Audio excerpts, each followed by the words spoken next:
2027 में बिल्कुल संविधान के हिसाब से जो संविधान के हिसाब से देश और प्रदेश चलाने वाले लोग हैं उनकी सरकारें आएंगी। जैसे देख पा रहे हैं इस बार 133 की अब तरीके से रैलियां निकाली जा रही हैं और क्या कहना चाहेंगे? बाबा साहब अम्बेडकर योग है, शताब्दी चल रही है और लोगों में संघर्ष की भावना जाग रही है। जो आज की आजताई सरकार है तो बाबा साहब अम्बेडकर द्वारा रचित संविधान के खिलाफ है।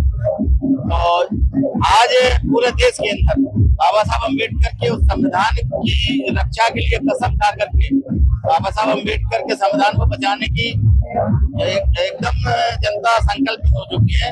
और उसी के क्रम में आज हम देख रहे हैं जनपद जालौन के उरई मुख्यालय में बाबा साहब अम्बेडकर की प्रतिमा पर माला पहनाने का जो एक क्रम है वो अद्वितीय है।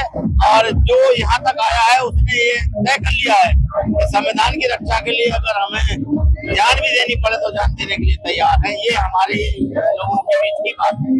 इस बार हम देख पा रहे हैं महिलाओं की काफी ज्यादा तादाद में जुड़ी है। इसके बारे में ये जब तक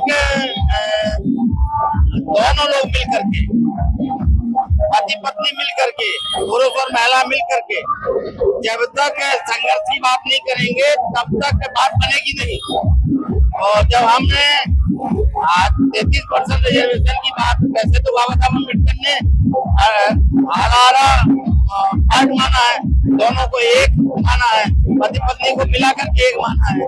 और बाबा साहब अम्बेडकर ने जो महिलाओं को पढ़ने लिखने की जो बराबरी का दर्जा दिया है तो बराबर की दर्जा का मतलब 100% है। चाहे महिला किसी की भी हो, जो वर्ण व्यवस्था के आधार पर जो जातियां किसी भी जाति की हो, लेकिन उसको पढ़ने लिखने का अधिकार नहीं था।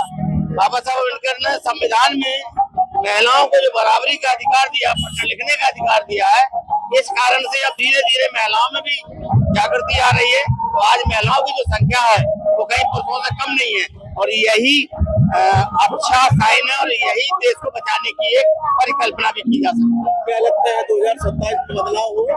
2027 में बिल्कुल संविधान के हिसाब से जो संविधान के हिसाब से देश और प्रदेश चलाने वाले लोग हैं उनकी सरकारें आएंगी।